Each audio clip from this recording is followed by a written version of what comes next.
Hi dears. ഇന്ന് കുറേ ദിവസമായി ഞാൻ നല്ലൊരു മീനിൻ്റെ കറിയുടെയൊക്കെ റെസിപ്പി എടുത്തിട്ട്. അസുഖങ്ങളാണ് ഗൈസ്, അസുഖങ്ങൾ. ഇന്ന് നല്ല അയിലയൊക്കെ കിട്ടി.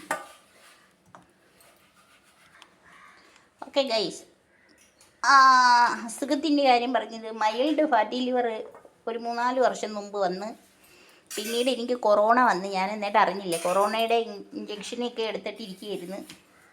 വീട്ടിൽ സേഫായിട്ട് ഇരുന്നത് കൊണ്ട് തന്നെ നമ്മൾ അറിഞ്ഞില്ല ഈ കൊറോണ എന്ന് പറയുന്ന സുഡാപ്പി വരുമോ എന്നൊന്നും. അങ്ങനെ വേറൊരു അസുഖം വന്ന് ഞാൻ ടെസ്റ്റ് ചെയ്യാൻ ചെന്നപ്പോഴാണ് ഗൈസ് അറിയുന്നത് എനിക്ക് കൊറോണ വന്നിട്ടുണ്ടായിരുന്നു എന്ന് ഡോക്ടർ ചോദിച്ചു. അപ്പോഴാണ് ഞാൻ അറിയുന്നത് കൊറോണ വന്നായിരുന്നെന്ന്. അതാണ് ഗൈസ് കാര്യം. ഇതിനകത്ത് ഓരോ പൊടികളൊക്കെ ചേർക്കുകയാണ്. ഉലുവാപ്പൊടി, മഞ്ഞൾപ്പൊടി, മുളക് പൊടി, ഇതെന്താ. ഓക്കെ ഗൈസ്, ഇച്ചിരി മുളക് പൊടി കൂടെ ചേർത്തിട്ട് ഗൈസ്. അയിലമീനാണ്. അയിലമീൻ വായും തുറന്ന് കിടക്കുന്നുണ്ടോ? വെട്ടിക്കഴുകി വൃത്തിയാക്കി വെച്ചേക്കുവാണ് ഗൈസ്. അപ്പോൾ ഇവിടെ പുളിമുളകും കറിയാണ് വെക്കുന്നത്. അപ്പം എല്ലാം കൂടെ അങ്ങ് സെറ്റാക്കി വെക്കാം. അപ്പം ഇതിനകത്തൊക്കെ ഇച്ചിരി ചേക്കി ഇട്ട് ഗൈസ്. ഇച്ചിരി കൂടി ഇടട്ടെ. മഞ്ഞപ്പൊടി, ഉലുവപ്പൊടി. ഡാഡിക്ക് ഉലുവപ്പൊടി ഇഷ്ടമല്ല ഗൈസ്. ഇച്ചിരി പെരിഞ്ജീരകപ്പൊടി ഡാഡിക്ക് ഇഷ്ടമല്ല ഗൈസ്. എന്നതാ നല്ല പണ്ടത്തെ പുളിയുണ്ടല്ലോ, കുറേ നാളായി. നല്ല പഴക്കം ചെന്ന പുളി വേണം നമ്മൾ ഉപയോഗിക്കാൻ, പിഴിപുളി. എന്നിട്ട് ഇങ്ങനെ പുളിമുളകും കറിയാണ്. ഇച്ചിരി വെളുത്തുള്ളിയും കറിവേപ്പിലയൊക്കെ ഉണ്ട് ഗൈസ്. അതൊക്കെ നമുക്കിടാം. എന്നിട്ട് ഈ അയിലമാന്മാരെ എല്ലാം കൂടെ, അയിലന്മാരെ എല്ലാവരും കൂടെ പൊക്കിയെടുത്ത് തീ വെക്കാം. ഓക്കെ. ഫാറ്റി ലിവർ വന്നിട്ട് ഇപ്പം ഒരു ഫസ്റ്റ് ഗ്രേഡായി, പിന്നീട് സെക്കൻഡ് ഗ്രേഡിലോട്ട് പോകുന്നു. പിന്നീട് കുറേ അസ്വസ്ഥതകൾ വന്നു. അപ്പം ഗാഡ് ബ്ലാഡറിൽ കല്ലെന്ന് കണ്ടുപിടിച്ചു. ഞാനിങ്ങനെ ഇരിക്കുമ്പോൾ എനിക്കൊരു അസ്വസ്ഥത. അപ്പം ഞാൻ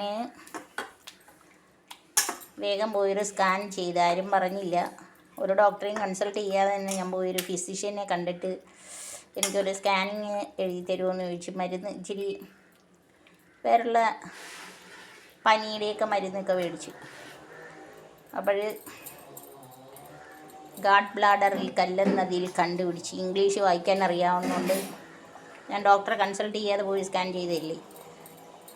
അങ്ങനെ ഞാൻ കണ്ടുപിടിച്ചിട്ട് പോയി നമ്മളെ ജില്ലാ ആശുപത്രിയിലെ ഒരു സർജനെ കണ്ട്. സർജനാണ് ഈ പുളി ഒഴിക്കിട്ട് ഒറ്റ കൈ വെച്ച് ക്യാമറ പിടിക്കാൻ വയ്യ ഗൈസ്. അങ്ങനെ സർജനെ കണ്ടിട്ട് സർജൻ അന്നേരം എനിക്ക് ഈ കല്ല് ഉരുകി പോകുന്ന ഇച്ചിരി വെളുത്തുള്ളിയും കറിവേപ്പിലയാണ് ഗൈസ് ഇത്. ഈ ഉരുകി പോകുന്ന സംഭവം ഗുളിക തന്നു. അത് ഞാനിങ്ങനെ കഴിച്ചുകൊണ്ടേയിരിക്കുകയാണ്. ഇപ്പോൾ 20 ദിവസമായിട്ടുണ്ട്. ആ ഗുളിക കഴിച്ചതിന് ശേഷം ഞാൻ ഒന്നും കൂടെ പോയി സ്കാൻ ചെയ്യും. ഡോക്ടർ പറഞ്ഞില്ല സ്കാൻ ചെയ്യാൻ. പിന്നെ ലിവർ ഫങ്ഷൻ ടെസ്റ്റ് നടത്തി. ലിവർ ഫങ്ഷൻ ടെസ്റ്റ് നടത്തിയപ്പോൾ അതിനകത്ത് ഈ നമ്മൾ ആൽബുമിനൊക്കെ കൂടുതലാണ്. എനിക്ക് ഇച്ചിരി ഡീഹൈഡ്രേഷൻ ഉണ്ട്. വെള്ളമൊന്നും കുടിക്കത്തില്ല.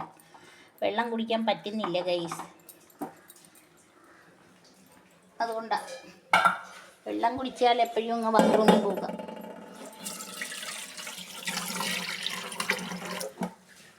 എപ്പോഴും ബാത്റൂമിൽ പോയാൽ എൻ്റെ ജോലി നടക്കുമോ? പറ്റത്തില്ല. പിന്നെ നമ്മളൊരു യാത്ര ചെയ്യുമ്പം തന്നെ ബാത്റൂം എപ്പോഴും വണ്ടിയിൽ നിന്ന് ഇറങ്ങാൻ പറ്റും. ഇപ്പം നമ്മൾ തിരുവനന്തപുരത്തേക്ക് ടിക്കറ്റ് എടുത്ത് ബസ്സിനകത്തിരിക്കുന്നത്, അതിനകത്ത് ബാത്റൂമില്ല. നമുക്ക് ഇറങ്ങാൻ പറ്റൂ? ഇങ്ങനെയൊന്നും പറഞ്ഞിട്ട് കാര്യമില്ല ഗൈസ്. അസുഖം വന്നാൽ നമ്മൾ സൂക്ഷിക്കണം. അപ്പം ഞാൻ ഇതിൽ ചേർത്ത ഇൻഗ്രീഡിയൻസ് എല്ലാം നീട്ടിപ്പരത്തി ഇവിടെ വെച്ചേക്കുവാണ് ഗൈസ്. ഞാൻ തീ കത്തിക്കട്ട്. അങ്ങനെ ഗൈസ്, അടുപ്പില്ല. അടുപ്പത്ത് കുക്കറിനകത്ത് ഇച്ചിരി ചോറ്, 1 ഗ്ലാസ് അരിയൊക്കെ മതി ഗൈസ്. വേണ്ട തിളയ്ക്കുന്നത്. കുറച്ചുകൂടെ ഒന്ന് തിളച്ചിട്ട് വേണം. ഇവിടെ അടപ്പൊഴിവില്ല, നണ്ട രണ്ടടുപ്പേ ഉള്ളൂ. ഒരെണ്ണത്തിൽ എൻ്റെ ഫേവറേറ്റ് അയിലയുടെ തല വെച്ച് അടച്ചു വെക്കിട്ട് ഗൈസ്. പിന്നെ മീൻകറി അതിനകത്ത് അടച്ചു വെക്കിട്ട്. നീ ചോറ് വന്നിട്ടേ ഉള്ളൂ ഗൈസ്. വേറെ പരിപാടിയുണ്ട്, ജ്യൂസ് അടിയുണ്ട്, കാണിച്ചു തരാം ഗൈസ്. എൻ്റെ മീന്തലക്കുട്ടന്മാരെയൊക്കെ വന്നിട്ടുണ്ട് ഗൈസ്. ഇവന്മാരിവിടെ കിടന്ന് വെന്ത് ഇവൻ്റെയൊക്കെ വെള്ളമെല്ലാം ഓടിഞ്ഞ് പറഞ്ഞ് കിട്ടിയിട്ടുണ്ട്. ഇവിടെ ഇരിക്കട്ടെ ഗൈസ്. ഓക്കെ, അതിൻ്റെ ഇടയിൽ ഞാൻ ഒരു സംഭവം കാണിച്ചു തരാം ഗൈസ്. അവിടെ നമ്മുടെ കരിയാപ്പിലയാണ് താരം. നമ്മളെ വീട്ടിലെ കരിയാപ്പില തന്നെ വേണം, അല്ലേ അയലത്ത് വീട്ടിൽ നിന്നോ എവിടുന്നേലും വിശ്വാസമുള്ളിടത്ത്. മലക്കറിക്കടയിൽ പാടില്ല. ഇത് നമ്മുടെ ശരീരത്തിന് ഉള്ളിലോട്ട് ചെല്ലുന്നതാണ്. മലക്കറിക്കടയിൽ എനിക്കറിഞ്ഞുകൂടാ. ഇത് നമ്മുടെ വീട് മേടിച്ചപ്പോൾ അവിടെ ഒരു കുറ്റി കറിവേപ്പ് ഉണ്ടായിരുന്നു, അതുകൊണ്ട് ഞാൻ രക്ഷപ്പെട്ടു ഗൈസ്. അന്നേരം കറിവേപ്പില ഇടണം. ചുമന്നുള്ളി 5-6 ചുള ചതച്ചിടുക. ഇടുക. ഇച്ചിരി ഉപ്പ് നീങ്ങി അങ്ങനെ ഒഴിക്കുക, ഇച്ചിരി ഒഴിക്കാവും. പിന്നെ നമ്മുടെ താരമായ തൈര്. ഈ തൈരിനെ ഇങ്ങനെ കലക്കിയിട്ട് ഒഴിക്കണം ഗൈസ്. ഇത് കൊളസ്ട്രോളൊക്കെ ഓളിക്കും. ഒരു 4 ദിവസത്തിനകം വണ്ണമൊക്കെ എൻ്റെ ബോഡിയിൽ അങ്ങനെയാണ് പ്രവർത്തിച്ചത്. കൊളസ്ട്രോളൊക്കെ ഓളിച്ചു. ഞാനിച്ചിരി തോനെ തൈരും ഒഴിക്കും ഗൈസ്. ഇതിൽ ഒഴിച്ചിട്ടൊക്കെ കാണിക്കുക ഗൈസ്. ഓക്കെ ഗൈസ്, ഇതിനകത്ത് ഒരു വെളുത്തുള്ളിയും കൂടി ഇട്ടിട്ടുണ്ട്.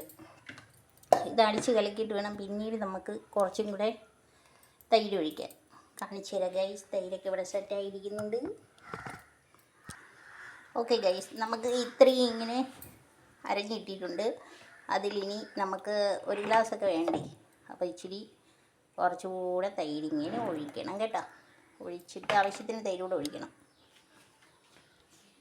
അല്ലേ കറിവേപ്പില എന്തരാവത്തില്ല ഗൈസ്, അറിയത്തില്ല. മേ ബി ഒരു പക്ഷേ എനിക്ക് ഇച്ചിരി തോനെ കുടിക്കണം ഗൈസ്, അതുകൊണ്ട് ഞാൻ ഇച്ചിരി തോനെ അങ്ങ് എടുക്കും. ഇത് നമ്മളെ ശുദ്ധമായ പശുമ്പാലിനകത്ത് നമ്മളെ വീട്ടിൽ തന്നെ പ്രിപ്പയർ ചെയ്ത തൈര്. ഇത് അതേ എടുക്കാവൂ കേട്ടോ ഗൈസ്, അല്ലാതെ കടയിലെ ഗൈസ് അല്ല പൊക്കുളത്തിലെന്ന് തോന്നുന്നു. എന്നിട്ട് സൂക്ഷിച്ച് ഞാനിവിടെ ക്ലിപ്പിട്ട് അടച്ചു വെക്കും. എന്നിട്ട് തൈര് ഒഴിച്ചില്ല. ഇനിയിട്ട് ആട്ടണ്ട ഗൈസ്, ഇതാണ്ട വെള്ളം പോലെ ഇരിക്കും. കറിവേപ്പില ആടണമെന്നുണ്ടെങ്കിൽ അരയണമെന്നുണ്ടെങ്കിൽ ആദ്യമേ ഇച്ചിരി തൈര് കുറച്ചൊഴിച്ച് മാത്രം മിക്സിയിലിട്ട് അരയ്ക്കുക. ഇലയല്ലേ, ഇലവർഗ്ഗങ്ങൾ അരയണമെങ്കിൽ വെള്ളം കുറച്ച് വേണം ഗൈസ് ഇട്ട് അരയ്ക്കാൻ.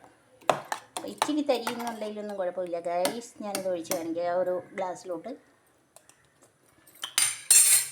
അസല് രുചിയാ ഗൈസ്. കാണുമ്പോൾ നിങ്ങൾക്ക് കുടിക്കാനൊക്കെ മനം മറിയും, പക്ഷേ ഭയങ്കര ടേസ്റ്റാണ്. കണ്ട ഇത് കണക്ക് ഉണ്ടാക്കി കുടിച്ച് കഴിഞ്ഞാൽ കൊളസ്ട്രോൾ പമ്പ കിടക്കും. ഓടും കൊളസ്ട്രോൾ ഇറങ്ങി ഒരാഴ്ചക്കൊക്കെ ഉള്ള ഒരുപാട് അസുഖങ്ങൾ പോവും. കൊളസ്ട്രോൾ ആവശ്യത്തിന് നമ്മളെ ബോഡി വേണ്ട സാധനമാണ്, പക്ഷേ കൂടിപ്പോയാൽ ഇത് ഉപയോഗിക്കാം. തൈര് കറിവേപ്പിലയൊക്കെ ശരീരം ശുദ്ധമാക്കുന്നതാണ് ഗൈസ്. അപ്പോൾ അത് ഞാൻ കുടിച്ചുകൊണ്ടേയിരിക്കും. ഇതിൻ്റെ മാമി എനിക്ക് പറഞ്ഞു തന്നതാണ്. മാമി അതിനകത്ത് ഒരു കാന്താരിയും കൂടി ഇടുമായിരുന്നു. ഇത് കണ്ടോ ഗൈസ്, അതിൻ്റെ കറി ഞാൻ അതിൻ്റെ ഇടയിൽ കൂടെ അടുപ്പത്ത് വെച്ചായിരുന്നു. അയിലക്കുട്ടന്മാരെ മൊത്തത്തിലിട്ട്. ഇനി ഇതിനകത്ത് വേറൊരു സംഭവമുണ്ട്. ഫ്ലാക്സ് സീഡ് ഉണ്ടല്ലോ, ഫ്ലാക്സ് സീഡ് ഞാൻ കഴുകി വറുത്തതായിരുന്നു മേടിച്ചത്. അതിനെ പൊടിച്ച് വെച്ചിട്ടുണ്ട്. അത് ഇച്ചിരി നുള്ളി കറിയിലിടും. എനിക്ക് അല്ലാതെ കഴിക്കാൻ പറ്റത്തില്ല. കറിയിൽ അവിയലിലെല്ലാം ഞാൻ ഫ്ലാക്സ് സീഡ് പൊടിച്ചതിടും. കണ്ടോ, ഫ്ലാക്സ് സീഡ് പൊടിച്ച് ഞാൻ ഫ്രിഡ്ജിനകത്ത് ഇങ്ങനെ വെച്ചേക്കത്തില്ല, നല്ല എയർ ടൈറ്റ് ടംബ്ലറിനകത്ത്. അപ്പോൾ ഇത് ഇത്രയും അങ്ങോട്ട് ഇടുമ്പോഴുണ്ടല്ലോ ഗൈസ്, ഈ കറി തന്നെ അങ്ങ് കുറുകും ഗൈസ്. ഇതല്ലാതെ എനിക്ക് ഈ ഫ്ലാക്സ് സീഡ് കഴിക്കാൻ പറ്റത്തില്ല. എന്നിട്ട് ഈ കറിയിലും അവിയലിലും തോരനിലും എല്ലാം ഇച്ചിരി ചെയ്യും. ഇത് കറിയും കുറുകും, നമ്മളെ ശരീരത്തിനകത്ത് പോവുകയും ചെയ്യും ഗൈസ്. ഓക്കെ ഗൈസ്, അപ്പോൾ എൻ്റെ സംഭവങ്ങളെല്ലാം ആയി ഞാൻ കുടിച്ചുകൊണ്ടിരിക്കുന്നു. എല്ലാവർക്കും ആയുരാരോഗ്യ സൗഖ്യം നേരുന്നു കേട്ടോ. ബൈ.